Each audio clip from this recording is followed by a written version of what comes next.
Bonjour à tous et bienvenue. Je suis Charlène de la CCI Lyon Métropole Saint-Étienne-Roanne et je suis ravie de vous accueillir pour ce 46e webinaire en live comme d'habitude depuis le début de cette crise, depuis la fin mars 2020. Je rappelle les règles du jeu. 2 informations importantes avant de démarrer. Le support de présentation vous sera envoyé par email et ce webinaire est enregistré. Il sera disponible en replay sur notre chaîne YouTube dès ce soir ou dès demain matin au plus tard. Aujourd'hui, le sujet de notre webinaire, suite à la crise sanitaire, prenez du recul et innovez sur votre activité. J'accueille pour animer ce webinaire Nicolas Bossu. Bonjour Nicolas. Bonjour Charlène. Bonjour à tous. Donc Nicolas, tu es conseil innovation à la CCI Lyon Métropole. Nous avons donc 45 minutes à passer ensemble et comme d'habitude, je vous le disais tout à l'heure, je serai le relais de vos questions que je poserai directement à l'oral à Nicolas. Voilà, c'est parti. À toi Nicolas. Donc, bonjour à toutes et à tous. Je suis ravi de vous accueillir pour ce webinaire afin d'échanger sur le sujet de l'innovation. Donc prenez du recul et innovez sur votre activité. Alors,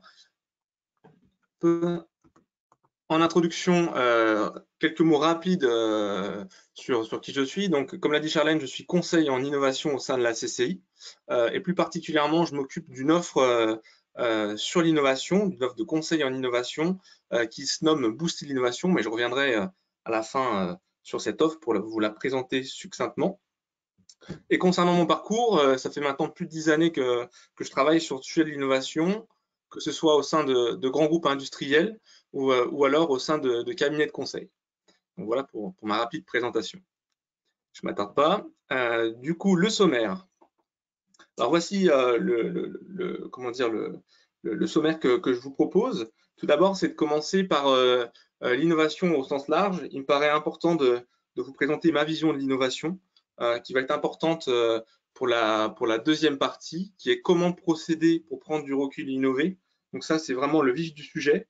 Donc l'objectif, c'est de partager avec vous des méthodes et outils opérationnels que je vais étayer avec un exemple, bien sûr. Et enfin, on terminera par le troisième point, quel accompagnement selon votre besoin.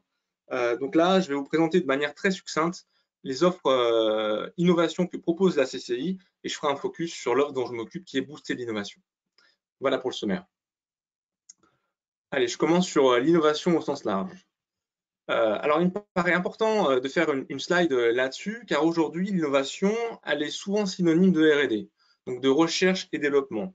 Alors ça, c'est assez dû à un dispositif qui se nomme, que vous connaissez certainement, qui se nomme le crédit impôt recherche, et qui vise à financer des travaux sur l'innovation, mais des travaux de recherche appliquée fondamentale et de développement sur des produits ou des process industriels.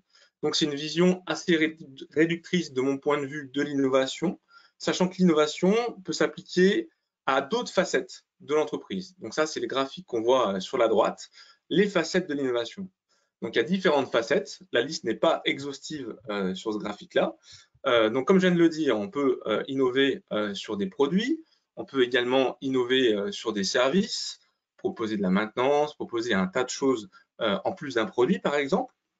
On peut innover sur des processus de travail ou de production. Alors un exemple qui me vient en tête, c'est par exemple sur une usine de fabrication. Aujourd'hui, on fonctionne beaucoup avec des outils traditionnels par enlèvement de matière, d'usinage, donc typiquement un tour ou une fraiseuse. Et une innovation pourrait être de se dire, bah, tiens, est-ce qu'on ne pourrait pas amener de l'impression 3D, donc de l'ajout de matière, ce qui rendrait notre usine flexible et qui amènerait un nouveau processus de travail et de production. C'est un exemple. On peut également innover sur la vente ou la relation client. Alors là, la crise a mis en avant que c'était totalement possible et facile, c'est-à-dire que ceux qui vendaient en direct par des boutiques n'ont pas pu vendre en direct avec ces boutiques-là, mais sont passés par des sites de e-commerce, par exemple, où on montait des boutiques en ligne. On peut également innover sur des nouvelles sources d'approvisionnement pour aller se sourcer ailleurs et différemment. On peut innover sur des marchés, c'est-à-dire qu'un produit qui fonctionne pour un marché, on pourrait le déployer potentiellement sur d'autres marchés. On peut innover sur l'organisation de son entreprise. On peut innover aussi de manière un peu plus large sur le modèle économique qui va être le sujet de ce webinaire. Donc voilà, donc il y a plein de facettes de l'innovation et on peut innover sur bon nombre de ces facettes-là.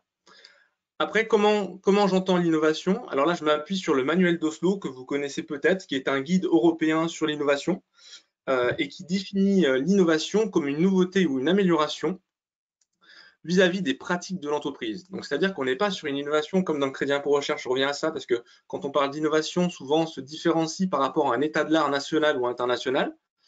Mais là, on parle d'innovation, donc d'une nouveauté ou d'une amélioration vis-à-vis des pratiques de l'entreprise. Donc, tout ça pour dire que l'innovation est très accessible et que tout le monde peut en faire, quel que soit son secteur d'activité, qu'on soit dans l'industrie, qu'on soit fabrique et commercialise des produits ou qu'on soit dans les services. Tout le monde peut vraiment pratiquer l'innovation et ce n'est pas du tout réservé aux personnes qui ont des activités de R&D. Donc ça, c'était le premier point avec vous que je voulais partager. Et le deuxième point qui est plus en lien avec la crise qu'on subit de plein fouet, c'est la nécessité d'innover dans un monde en évolution. Alors, on l'a vu, hein, le Covid a amené de profonds changements dans nos manières de fonctionner dans un monde en constante évolution et encore plus en ces temps. Et l'innovation, dans ces cas-là, peut être un des facteurs déterminants de la compétitivité d'une entreprise. C'est-à-dire que la nouveauté ou l'amélioration induite par l'innovation permet d'obtenir un avantage concurrentiel en termes de coûts ou d'offres et ainsi d'améliorer sa compétitivité pour se différencier sur le marché. Alors j'en viens au graphique, enfin du moins au schéma qui est en dessous, pardon, où on voit deux ronds. Il y a un rond sur la gauche, là c'est l'intérieur de l'entreprise, donc une entreprise elle est constituée de compétences, de ressources, de moyens, de processus, d'organisation et de plein d'autres thématiques. Et le rond de droite, c'est l'extérieur de l'entreprise qui correspond plus au marché, à l'écosystème de l'entreprise. Cet écosystème est constitué de clients, de concurrents, de partenaires, de réglementations, d'experts et d'autres thématiques. Et ce qu'il faut retenir, c'est que l'innovation, elle peut être en intérieur ou en extérieur, voire les deux. L'idéal, c'est d'innover sur les deux.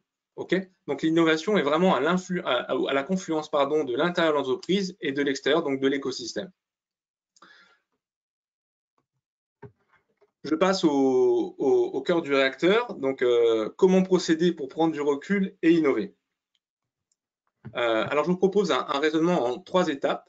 La première étape, c'est bien évidemment s'informer pour bien connaître son marché. Ce qui paraît évident, mais qui n'est pas si simple que ça à mettre en œuvre. Une fois qu'on s'est bien informé, la deuxième étape consiste à analyser son écosystème. Alors pourquoi l'analyser? On reviendra dessus, hein, mais c'est essentiellement pour en extraire des opportunités, des pistes d'évolution de son entreprise. Et une fois qu'on a mis en exergue ces pistes d'évolution, la troisième étape permet de prototyper ces évolutions, les évolutions vis-à-vis de son modèle économique. Alors, qu'est-ce qu'un modèle économique? Je vous ai mis la définition du modèle économique. Donc, un modèle économique ou un business model en anglais décrit les principes selon lesquels une organisation crée, délivre et capture de la valeur.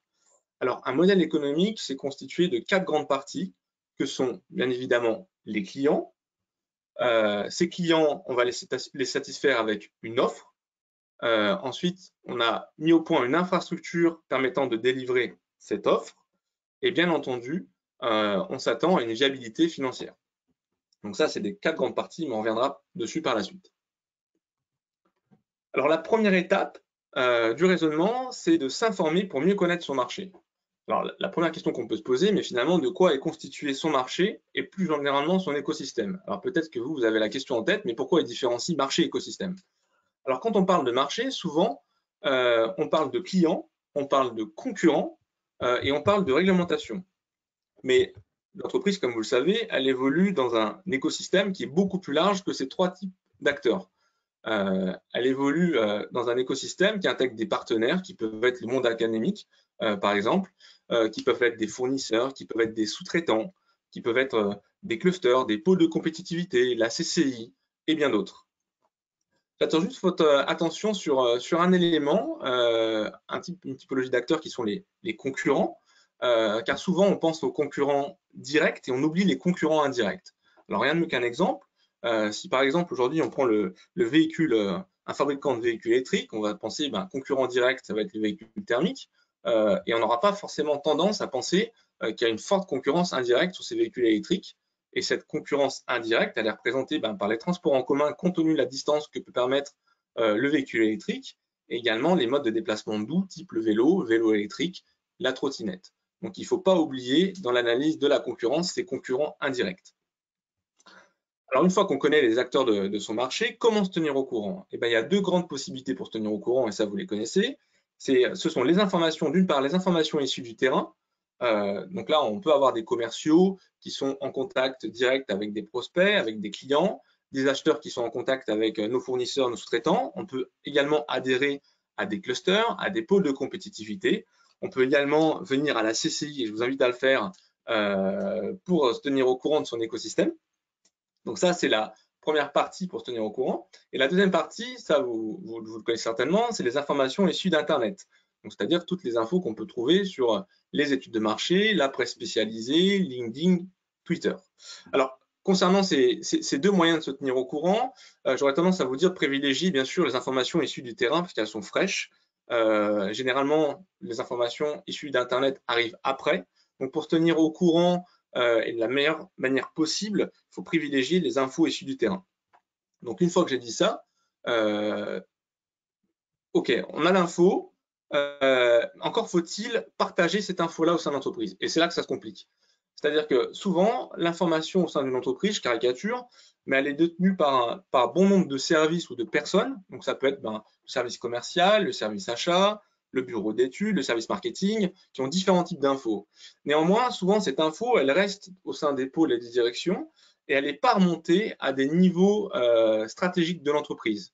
C'est-à-dire qu'elle n'est pas centralisée, alors que maintenant, il y a des moyens qui permettent de le faire. On peut le faire d'une centralisation de toutes ces informations d'une manière basique avec un fichier Excel, sur un CRM ou d'autres outils beaucoup plus avancés.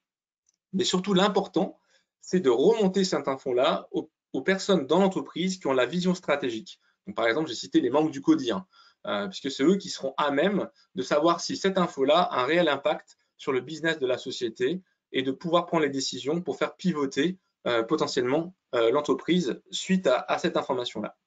Donc voilà, j'insiste sur l'importance du partage. Donc une fois qu'on s'est informé pour mieux connaître son marché, il est important de mener une analyse de son écosystème. Alors pourquoi analyser son écosystème? La première chose, c'est que généralement on a la tête dans le guidon.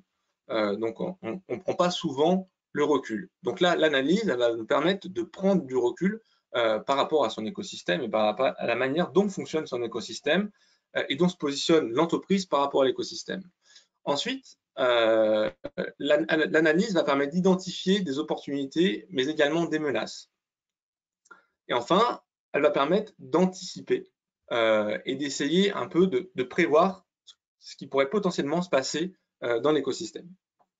Alors, je vous propose trois outils qui permettent de mener une analyse de son écosystème, que vous connaissez certainement. Le premier, ce sont les 5 forces de Porter, où dans cet outil, on va mesurer l'intensité de la concurrence, la menace des produits de substitution, la menace de nouveaux entrants potentiels, les pouvoirs de négociation des clients, les pouvoirs de négociation des fournisseurs, et il y a une 6e dimension qui est la dimension politique et législative. Un autre outil, c'est l'outil PESTEL. Donc l'acronyme permet d'aborder les 6 dimensions que sont la politique, la dimension économique, la dimension sociale, la dimension technologique, la dimension environnementale et la dimension législative. Et un 3e outil permettant d'analyser son écosystème, c'est l'outil SWOT, donc, qui permet d'analyser les forces, faiblesses, opportunités et menaces. Donc du coup, ces 3 outils vous permettent d'analyser sa position au sein de son écosystème de manière plus ou moins simple. En tout cas, sur Internet, vous pouvez trouver beaucoup d'informations pour les mettre en œuvre. Rien de mieux que fonctionner avec un exemple d'entreprise, donc une entreprise fictive. Donc l'exemple, c'est une entreprise qui s'appelle l'entreprise Vistou, qui est une PME dont l'activité concerne la conception et la fabrication de visseries. Alors j'attire sur votre attention sur le fait que la commercialisation aux clients finaux, qui sont les utilisateurs, essentiellement des professionnels, est réalisée par des distributeurs et non par la PME. Et sur le tableau qu'on voit dessous, ça c'est l'analyse SWOT, donc des forces, faiblesses, opportunités et menaces. Donc l'analyse, on va en faire la lecture sur les forces. Donc l'APM Avistu a une forte notoriété, une très bonne image de marque, un chiffre d'affaires en constante augmentation, une très bonne satisfaction client. Sur la partie faiblesse, des ressources financières limitées, comme bon nombre d'entreprises. Point important, une innovation difficile sur les produits, qui sont des produits standards, des vis. En termes d'opportunités, un marché porteur, notamment la gamme en acier inoxydable. Autre opportunité, il y a un acteur de la construction qui est intéressé pour être un client direct, donc c'est-à-dire que c'est un client qui se servait chez les distributeurs, et puis il a contacté l'entreprise Vistu pour être servi donc en direct, sans passer par le distributeur. Et enfin, les menaces. Donc là, en termes de menaces, on a la dépendance des réseaux de distribution, puisque, comme vous l'avez compris, l'entreprise Vistu vend uniquement aux réseaux de distribution et pas aux clients finaux. Et une concurrence importante sur les solutions d'assemblage, donc que ce soit la concurrence directe avec la visserie ou la concurrence indirecte, comme les systèmes de collage, on pourrait rajouter le soudage ou bien d'autres. OK ? Donc, qu'est-ce qu'on peut retenir de cette analyse SWOT ? Bah, tout d'abord, sur les menaces. Sur les menaces, on a vu qu'il y avait une dépendance des réseaux de distribution, plus une concurrence importante. Donc, dans le temps, ça va générer une érosion de la marge. Et l'idée, c'est de se dire, bah, cette menace, est-ce qu'on ne peut pas la transformer pour en créer une opportunité? Alors, est-ce qu'on ne pourrait pas vendre en direct sans passer par un distributeur, par le biais d'un site internet? Donc, ça pourrait être par exemple à des artisans, à des bricoleurs avertis. Donc ça peut être une première opportunité. Et la deuxième opportunité de cette analyse SWOT, c'est qu'un client final important donc du secteur du BTP est intéressé pour m'acheter directement mes produits. Donc voilà comment on utilise de manière, là c'est une manière assez simple d'analyser l'entreprise Vistu. Pour les besoins du webinaire, on n'a pas fait quelque chose de très compliqué, mais ça vous donne un peu l'utilisation de cet outil, donc SWOT, pour l'analyse de son écosystème. Ok, alors Nicolas, je me permets de te couper, j'ai quelques Oui. réactions, questions dans le chat. Benoît qui vient de se déconnecter, mais qui nous disait ces outils ne sont pas forcément à la portée de tous, c'est compliqué à utiliser, surtout Pestel. Ok. Oui, exactement. Georges nous dit ok pour Porter et Pestel, par contre je suis un peu sceptique sur le SWOT. Aujourd'hui, quelle faiblesse n'est pas une force et inversement. Idem pour les opportunités, les menaces. CF confère la crise du Covid-19, en effet. Ouais. Alors, pour le premier point, je suis d'accord. Les outils de type 5 forces de porteur et Pestel sont assez difficiles à mettre en œuvre. Du moins, il faut démarrer, il faut s'habituer, il faut pratiquer ces outils-là. Donc, rien n'est impossible, il faut seulement les pratiquer de manière régulière. C'est pour ça que dans l'exemple, je vous propose un SWOT qui est beaucoup plus abordable. Mais je suis d'accord avec la réflexion sur le fait que le SWOT présente des limites. Donc l'idéal pour moi, c'est par exemple de coupler un 5 forces de porteur avec un SWOT. C'est de coupler les outils. Sachant que, alors je ne sais pas s'il y a d'autres questions, Charlène, derrière. Oui. J'y vais. Alors, on est un peu plus précis. Là, on est encore sur un exemple de Raphaël qui nous dit: je fais du loisir indoor pour enfants. Nous sommes confrontés à une baisse de chiffre d'affaires de près de 85%. Comment innover sur de l'accueil client quand nous n'avons plus de rentabilité? Et quid si les concurrents ne font pas de changement? C'est tout le marché qui est un petit peu. Ouais. Du coup, là, c'est un exemple très concret sur comment. Alors, tu peux me redire la question, Charlène, s'il te plaît? C'est sur les loisirs indoor pour enfants. Ils sont confrontés à une baisse de chiffre d'affaires de 85%. Comment innover sur de l'accueil client quand nous n'avons plus de rentabilité? Et quid si les concurrents n'ont pas de changement non plus? Ouais, je comprends, ouais. Là-dessus. Du coup, ça, c'est des questions très précises qui sortent, qui sont totalement dans le sujet du webinaire, qui sortent de l'exemple. Alors ça, je vais essayer de répondre, mais par la suite, là, j'ai pas bien sûr je peux pas avoir de réponse telle quelle sur ce sujet-là.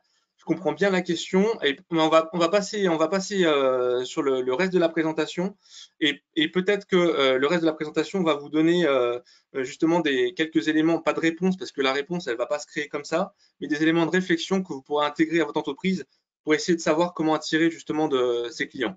Ok, deux petites précisions en plus, Nicolas. La personne vient de se déconnecter en plus. Et par contre, j'ai Anastasia qui nous dit il faudrait faire de l'outdoor. Oui, pourquoi pas. Bonne idée, bonne suggestion, merci. On te laisse poursuivre, Nicolas, vas-y. Ouais.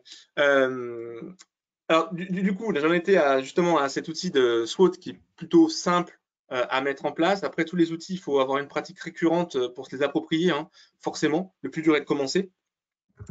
Donc ça, c'était un premier outil. Après, un outil complémentaire aux trois que je voulais vous soumettre. Donc là, on vient de le voir. C'est que l'entreprise vise tout. Les deux opportunités permettent de positionner l'entreprise différemment sur la chaîne de valeur. Alors, si vous voyez justement le graphique, le schéma que je vous propose sur la position actuelle de l'entreprise vise tout, tout d'abord, l'entreprise va se fournir en matière première chez un fournisseur.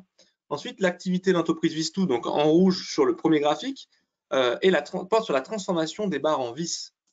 Et ensuite, la commercialisation des vis est réalisée par des distributeurs qui, eux, vont les vendre vers des clients finaux qui sont les utilisateurs des vis, donc c'est-à-dire qui vont poser ces vis.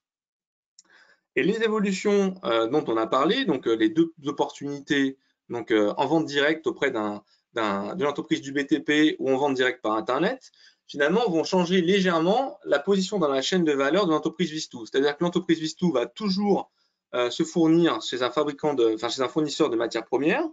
L'activité centrale de Vistou sera toujours la transformation des barres en vis.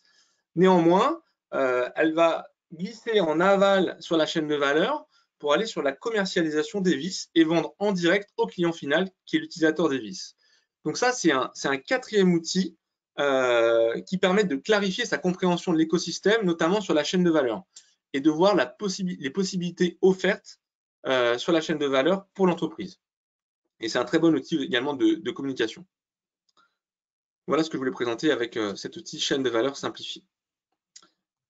Donc, une fois qu'on a analysé son écosystème et qu'on a mis en avant des opportunités, l'étape d'après consiste à prototyper des évolutions de son modèle économique. Alors, pourquoi prototyper? Prototyper, ça sert à se projeter pour mettre en avant des avantages et inconvénients d'une idée vis-à-vis de l'existant. Ça sert également à vérifier la faisabilité, donc c'est-à-dire la faisabilité par rapport à son modèle économique actuel, sachant la question, est-ce que ça vaut le coup de se lancer dans cette idée, dans cette opportunité. Alors là, comment on procède pour justement prototyper ces évolutions? Il y a un outil qui existe qui s'appelle le Business Model Canva, que vous connaissez peut-être. Cet outil, il est constitué de 9 blocs qui décrivent l'économie d'une entreprise et la manière dont elle envisage de gagner de l'argent. Donc les 9 blocs qui sont dessous. Tout d'abord, le bloc central, c'est le bloc rouge, donc c'est l'offre, la proposition de valeur de l'entreprise. Ensuite, sur la partie gauche, vous avez des blocs liés à l'intérieur de l'entreprise et sur la partie droite, vous avez des blocs plutôt liés à l'extérieur de l'entreprise. Donc, si je reprends la gauche, sur l'intérieur de l'entreprise, on a le bloc activité clé. Donc, quelles sont les activités clés pour délivrer cette proposition de valeur? Quelles sont les ressources clés liées aux activités? Ensuite, quelle est la structure de coûts liée aux ressources? Quels sont les partenaires clés pour mener à bien mes activités? Et sur la droite, on a les segments de clientèle, la relation client pour chaque segment, les canaux de distribution pour chaque segment de clientèle, et enfin les sources de revenus par type de segment clientèle. OK? Rien de mieux que l'exemple pour étayer ces propos. Donc, je reprends l'entreprise Vistou, donc qui pour rappel fabrique des vis, mais ne les commercialise pas. Donc, on rentre le modèle économique originel de l'entreprise Vistou. Donc, l'offre, la proposition de valeur, ça consiste à fournir une solution d'assemblage de qualité. Donc, si on prend sur la droite le segment de clientèle, là, on s'adresse à un marché de masse qui est plutôt professionnel. Mais attention, comme je vous l'ai dit tout à l'heure, on n'adresse pas le client final. C'est-à-dire que la relation client se fait par le biais de distributeurs et plus spécifiquement des services achats. C'est avec eux qu'on interagit. Les canaux de distribution, donc ça, c'est les distributeurs qui s'en occupent. Les sources de revenus, donc en bas à droite, c'est un prix variable en fonction des volumes commandés. Et si on passe sur la partie gauche, l'activité clé, c'est la transformation de la matière première, donc des barres, en vis, qui nécessite un partenaire clé qui est un fournisseur de matière première qui va nous fournir les barres. L'activité nécessite des ressources clés, donc qui va être un outil de production et les compétences pour qu'il fonctionne à plein régime. Et enfin, la structure de coût sera essentiellement portée par l'outil de production. Donc ça, c'est l'activité économique originelle de l'entreprise Vistou. Et l'idée, c'est de se projeter sur les opportunités. Donc la première opportunité qu'on avait mis en avant, c'était la vente directe aux grandes entreprises du BTP. Donc là, le segment de clientèle, je commence par là, donc en haut à droite, du coup, on était sur un marché de masse plutôt professionnel et on n'avait pas lien avec le client final. Là, on va avoir un lien avec le client final et le segment de clientèle, ça va être les grandes entreprises du BTP. Ce qui veut dire qu'étant donné qu'on a, on a le lien direct, donc la relation client va se faire en direct avec le client final, ça veut dire que dans la proposition de valeur dans l'offre, peut-être qu'on sera au plus près du client et plus à même de comprendre ses besoins. Et ce sera l'occasion d'étayer notre proposition de valeur avec la mise au point de nouveaux services associés au produit. Typiquement, dans ce cas-là, c'est un exemple simple, hein, mais ça pourrait être de livrer directement nos vis sur les chantiers en cours de la société BTP. Ça pourrait peut-être leur permettre d'éviter de passer ou de se faire livrer sur leur site et de leur faire gagner du temps. Donc, ça veut dire qu'en si on les livre en direct, c'est-à-dire que le canal de distribution de mes produits sera réalisé en direct, ce qui renvoie à un partenaire clé, donc en haut à gauche, qui sera une société de logistique, qui sera à même d'aller livrer les chantiers. En termes d'activité clé, ça va rajouter une activité commerciale. Ça va impacter aussi les ressources, c'est-à-dire qu'on va être obligé d'embaucher, enfin obligé, il va falloir forcément embaucher un commercial dédié au segment BTP et ça va modifier la structure de coût car on va devoir justement, on aura une structure de coût avec un commercial responsable grand compte BTP qui va avoir un périmètre peut-être national avec un véhicule, des primes suivant objectif. Donc ça change la manière de fonctionner. Et sur les sources de revenus à droite, en source de revenus, ce qui va changer, c'est que compte tenu qu'on va éviter l'intermédiaire des sociétés de distribution, potentiellement, on va peut-être pouvoir augmenter la marge.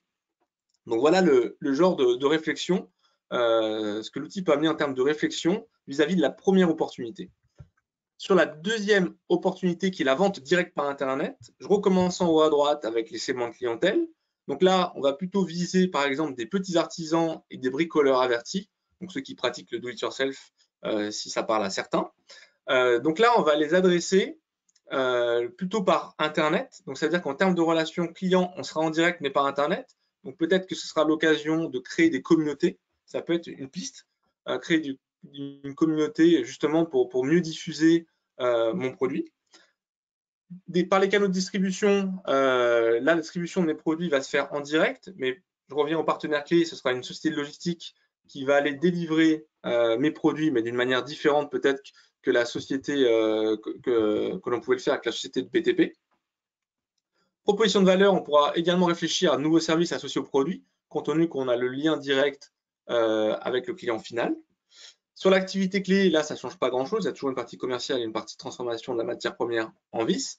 Par contre, en ressources clés, ce qui va être modifié, c'est qu'il y aura un site de e-commerce et ça va surtout induire une structure de coûts différente puisqu'il va falloir construire ce site et le maintenir. En termes de source de revenus, ce qui va changer, ce qui peut changer, ce qui va évoluer, c'est qu'on va plutôt vendre de faibles volumes, mais avec une marge plus élevée.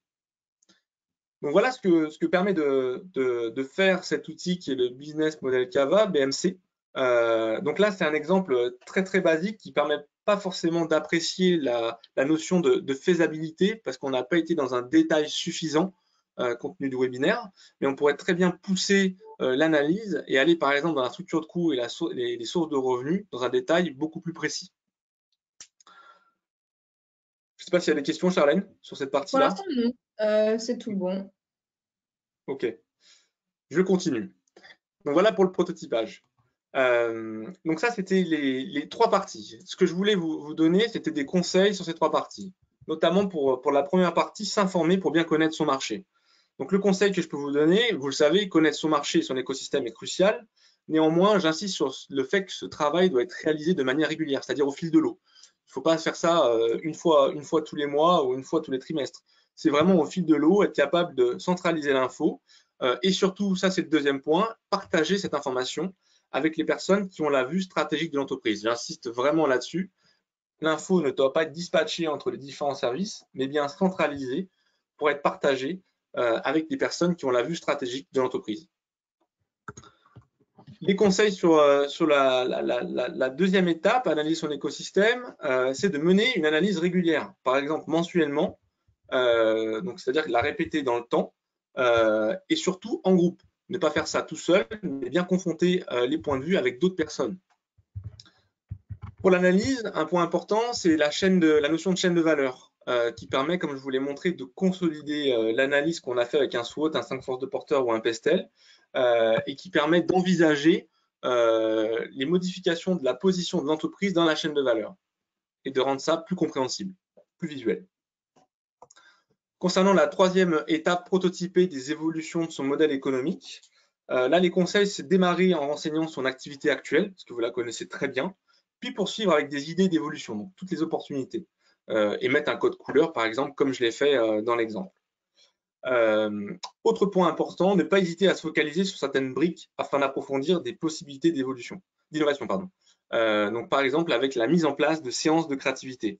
C'est-à-dire que, comme on l'a vu, l'entreprise Vistoux va changer de positionnement dans la chaîne de valeur, donc c'est-à-dire que son cœur de métier sera toujours la transformation de la matière première en vis, mais néanmoins, elle va aller sur la partie commerciale, donc elle va avoir le lien avec le client final. J'insiste là-dessus parce que là, c'est vraiment le point important de cet exemple.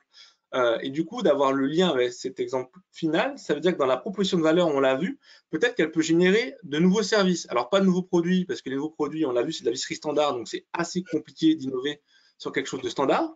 Mais par contre, sur les services, il y a certainement beaucoup de possibilités d'innover. Donc là, ça vaut le coup de se lancer sur des séances de créativité ou de réfléchir en interne à comment on pourrait mieux rendre service à l'entreprise qui est le client final. Donc voilà les recommandations que je voulais vous donner. Alors, Oui. Pardon Nicolas, dans le chat, j'ai quelques remarques, questions. Benoît nous demande une durée à peu près pour réaliser une matrice BMC. Alors, la durée pour la matrice BMC, ça dépend si on a l'habitude de la manier ou pas. Quand on est habitué, rien que pour entrer son modèle économique actuel, si on démarre, si on ne l'a jamais fait, ça veut bien prendre 2 heures.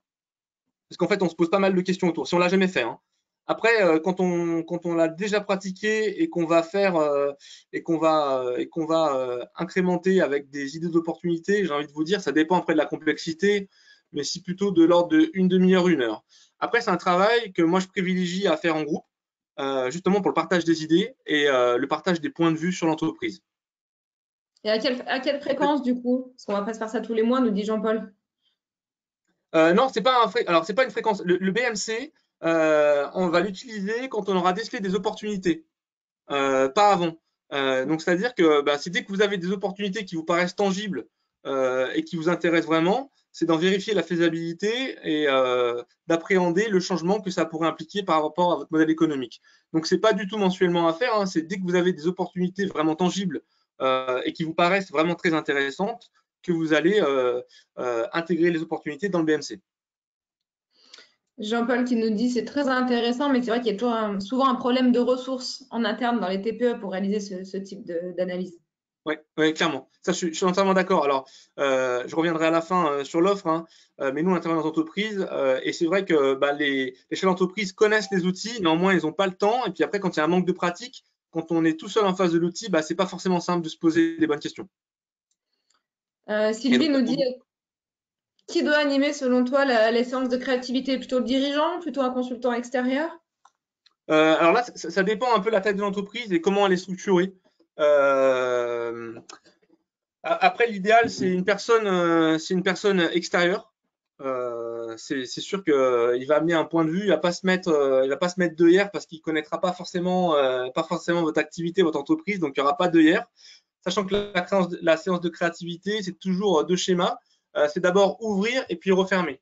Donc il y a vraiment une phase où il faut foisonner pour sortir un maximum d'idées, même si elles sont un peu décorrélées, et pour ensuite reboucler et aboutir à des idées qui sont en lien avec ce qu'on veut faire. Donc, quand je dis ça, c'est vrai qu'un consultant extérieur vous facilite. Après, je ne vais pas faire la promotion des consultants, hein, mais un consultant permet de vraiment ouvrir le process vis-à-vis d'une personne intérieure. Mais néanmoins, moi, je vois pas mal de dirigeants qui font ça en interne. Donc, ça porte aussi ses fruits. Hein. Ok. Alors, j'ai pas mal de questions. Pascal nous dit, je confirme que je constate très souvent, on ne parle jamais d'innovation à la machine à café et quand il faut faire quelque chose, il est beaucoup trop tard et c'est la faute du marketing ou du R&D. C'est souvent ça. C'est plus une remarque qu'une question. Slim nous dit, quatrième outil, la chaîne de valeur ou le changement de paradigme et la Oui, réaction des réseaux de distribution que l'on concurrence. Est-ce que ça peut mettre en danger l'écoulement de la production? Voilà, autant de oui, bien questions. sûr. Alors ça, c'est une remarque très intéressante qui est forcément à prendre en compte. Je n'ai pas pris de temps pour l'expliquer, mais c'est sûr que, compte tenu que, par exemple, dans l'exemple Vis2, on va aller se positionner en concurrence des distributeurs, enfin, pas vraiment en concurrence, mais c'est une sorte de concurrence, peut-être qu'eux vont pas forcément souhaiter qu'on écoule la production en direct avec des clients qu'ils avaient, notamment l'entreprise du BTP dont j'ai cité l'exemple qui était intéressée pour acheter en direct. Donc ça, c'est forcément à prendre dans la réflexion. Mais une réflexion plus approfondie. Là, dans l'exemple, je suis resté assez light, mais c'est sûr qu'après, quand vous le faites au sein de l'entreprise, il faut vraiment approfondir ces questions-là. Ok, je J'espère te avoir laisse répondu. continuer. Nicolas, j'ai d'autres questions sur le chat, mais on y reviendra peut-être après. Je te laisse poursuivre. Eh ben, c'est bien que j'ai eu ces questions-là, parce qu'en dernière recommandation, c'est pas forcément une recommandation, mais c'est que l'outil, on peut vraiment l'appliquer à quel que soit le type d'entreprise. C'est-à-dire que c'est un outil qui peut, la démarche que je vous ai proposée plutôt, elle s'applique tant pour des entreprises industrielles que des entreprises de services. Donc, elle est vraiment adaptée à se poser des questions pour n'importe quel type d'entreprise. OK? Ça, c'est le point que je voulais vous donner. J'enchaîne avec quel accompagnement selon votre besoin. Alors à la CCI, on met à votre disposition notre expertise et notre expérience sur le sujet de l'innovation au travers de 4 piliers qui intègrent des accompagnements différents. Alors rapidement, je vous présente les 4 grands piliers qu'on traite sur les sujets d'innovation. Il y a la structure, premier pilier, la structuration et le renforcement de la démarche innovation. Deuxième pilier, il y a les partenariats européens. Troisième pilier, il y a les financements de projets innovants et des financements plutôt européens. Et enfin, dernier pilier, mais pas des moindres, qui est absolument à prendre en compte sur les sujets d'innovation, ce sont les normes et réglementations sur lesquelles on peut vous aider. Et alors, comme je vous l'avais dit, moi, je fais un focus sur l'offre dont je m'occupe, qui fait partie du pilier structuration et renforcement de la démarche innovation. Alors, cette offre, elle se nomme Booster l'innovation. Alors, l'objectif de l'offre, c'est bien sûr de booster votre compétitivité, comme vous l'avez compris, mais par le biais de l'innovation. Un des objectifs, c'est d'identifier vos priorités d'innovation, parce que moi, j'ai beaucoup de chefs d'entreprise qui viennent me voir en me disant je souhaite innover, ça c'est une certitude, mais par contre, je ne sais pas comment y prendre et je ne sais pas par où commencer. Donc, cet accompagnement je peux vous aider à identifier des priorités d'innovation. Est-ce que ça peut être du produit? Est-ce que ça va être du service? Est-ce que ça va être sur des process de production? Donc, il y a vraiment une logique à vous aider pour identifier les priorités d'innovation. L'objectif de l'accompagnement, c'est également de transmettre des méthodes et outils concrets et opérationnels de manière à ce qu'on les mette ensemble en pratique afin d'obtenir des résultats à court terme. C'est-à-dire que moi, je vais vraiment me mettre les mains dedans avec vous pour vous aider à comprendre et à mettre en œuvre ces outils de manière à ce que vous soyez autonome sur les sujets innovation par la suite. Alors, à qui s'adresse l'accompagnement? Il s'adresse uniquement à des PME ou des startups. Comment? C'est 7 à 10 jours d'accompagnement personnalisé avec un cadre constitué de 3 étapes. Donc, il y a toujours une première étape où on va réaliser un diagnostic. Donc, l'objectif pour moi, c'est de comprendre le fonctionnement de l'entreprise et de là où vous en êtes vis-à-vis de l'innovation, pour ensuite co-construire avec vous un plan d'action personnalisé. Et enfin, la troisième étape, ce sera le déroulement du plan d'action, avec la mise en œuvre de méthodes et outils en fonction des sujets. Et enfin, le coût est nul pour l'entreprise, donc ça c'est la bonne nouvelle. C'est-à-dire que la prestation est intégralement financée par l'Europe et plus précisément le réseau EEN qui est le réseau Enterprise Europe Network. Donc voilà pour l'accompagnement. Après, ce que je ne vous ai pas dit, c'est que les sujets au sein de l'accompagnement Boost Innovation, ils peuvent être assez larges. C'est-à-dire qu'on peut traiter différents types de sujets. Néanmoins, on a des parcours d'accompagnement qui ressortent de manière récurrente. Alors, le premier parcours d'accompagnement qu'on traite de manière récurrente, c'est la partie structuration de la démarche de gestion de l'innovation. Donc là, ça répond à un besoin pour les entreprises de générer un flux régulier d'idées et de prioriser les innovations qui génèrent de la valeur à moindre coût. Un deuxième parcours d'accompagnement qui ressort, c'est la réflexion stratégique sur le modèle économique, donc le business model. Donc ça, c'est l'objet du webinaire, c'est-à-dire prendre du recul par rapport à son modèle économique actuel, sa façon de faire émerger des opportunités et prototyper ces opportunités pour savoir si elles créent vraiment de la valeur pour l'entreprise.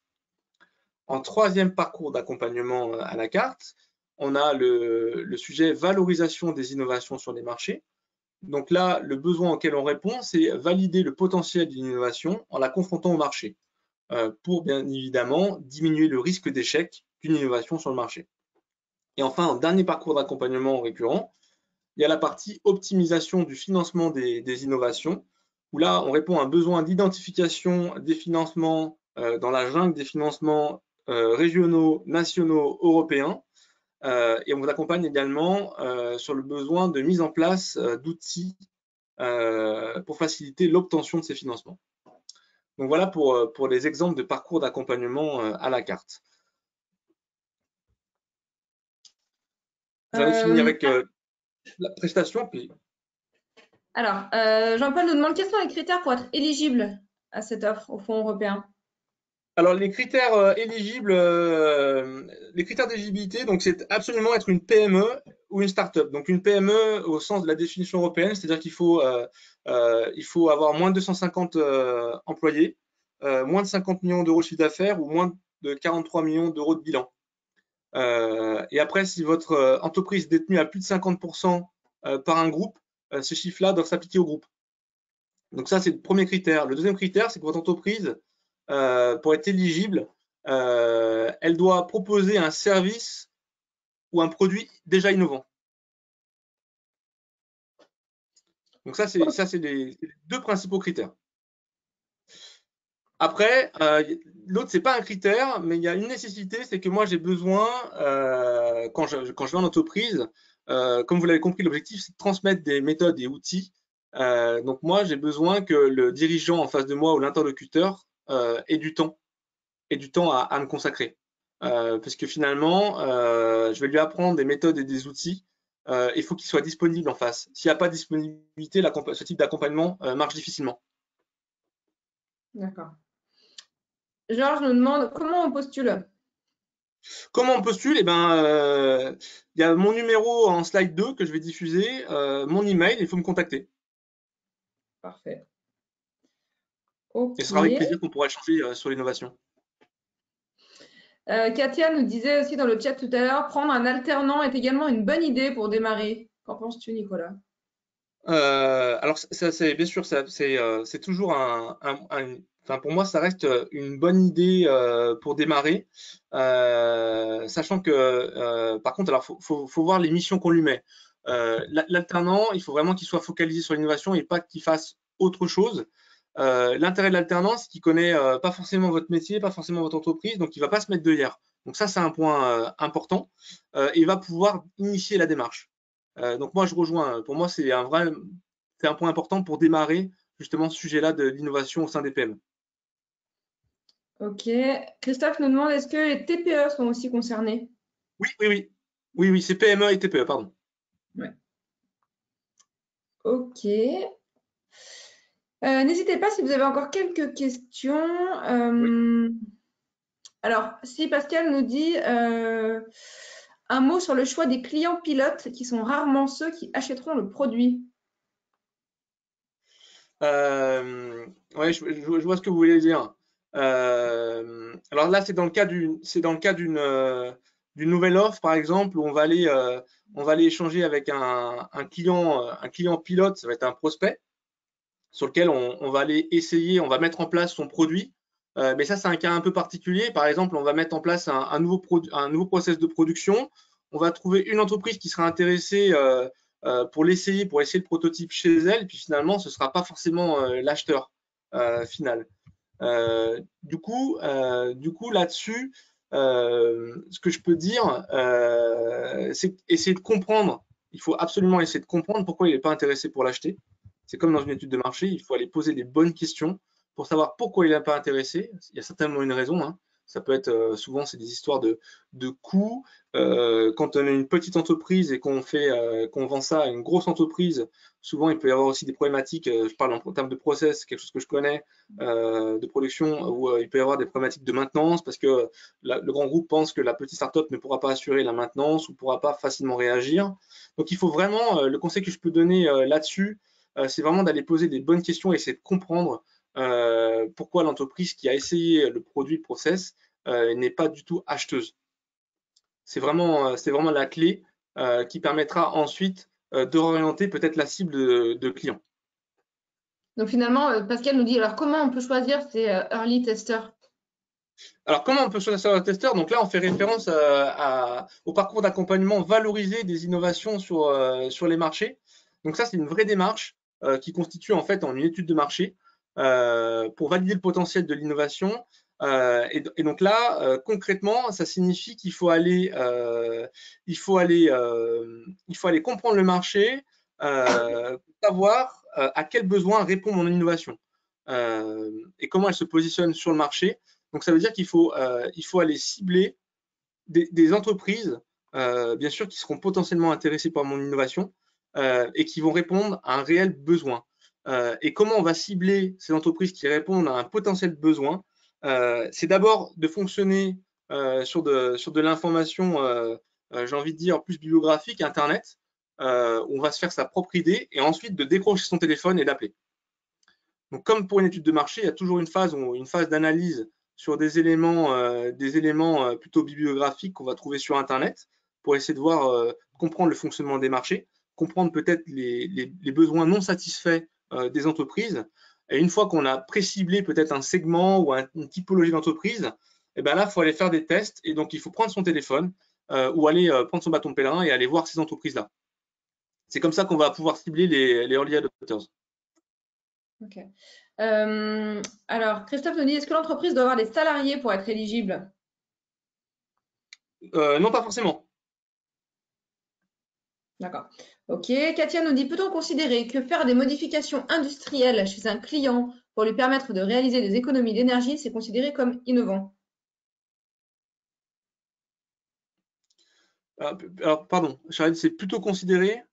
Que faire C'est une des remarque ou c'est modifications? une question? C'est une question. Peut-on considérer que faire des modifications industrielles chez un client pour lui permettre de réaliser des économies d'énergie, est-ce que c'est considéré comme innovant? Potentiellement, oui.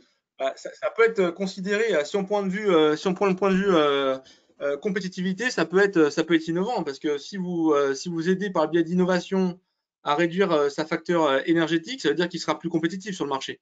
Mhm. Ok. Voilà, je crois qu'on a fait le tour et j'ai Sylvie qui nous rappelle en effet que la CCI propose des études de marché et des recherches sur mesure Ouais, pour vous accompagner, en effet. Il est exactement. 14h21, donc je crois qu'on va mettre fin aux questions. Benoît nous dit c'est mieux cette fin, cet échange. Plus d'interaction. Ok, très bien. Merci beaucoup. Je découvre en même temps quelques questions, quelques remarques que je lirai après. Je vous garde encore 2 petites minutes simplement pour remercier Nicolas, pour remercier à tous les Merci. participants. Je vais vous demander tout simplement de prendre 2 petites minutes pour répondre au questionnaire d'évaluation qui va s'ouvrir automatiquement à la fin de ce webinaire. C'est super important pour nous de savoir si voilà, ce que l'on vous propose vous plaît, s'il faut qu'on continue, s'il faut qu'on change des choses. Et puis, si vous souhaitez être recontacté par Nicolas aussi, vous pouvez nous le mettre dans ce questionnaire d'évaluation. Quant à moi, je vous donne rendez-vous dès demain, vendredi 17 juillet à 13h30, toujours pour l'acte 2 du webinaire Performance de l'entreprise, démarche, outils, méthodes et management. Demain, on parlera outils. Je vous donne également rendez-vous lundi, le 20 juillet, toujours à 13h30. Besoin ou motivation, quel est le levier le plus efficace pour convaincre vos clients? Et enfin, je vous retrouverai aussi le mardi prochain, le mardi 21 à 13h30. TNS ou salarié, prime ou dividende, comprendre les impacts pour prendre les bonnes décisions. Voilà, vaste programme pour les jours qui viennent. En attendant, je vous souhaite une excellente après-midi. À demain pour ceux que je retrouve demain et qui me disent de continuer. Merci beaucoup. Et puis Nicolas, à très bientôt. Bon après-midi à tous. À très bientôt. Bon après-midi à tous. Merci.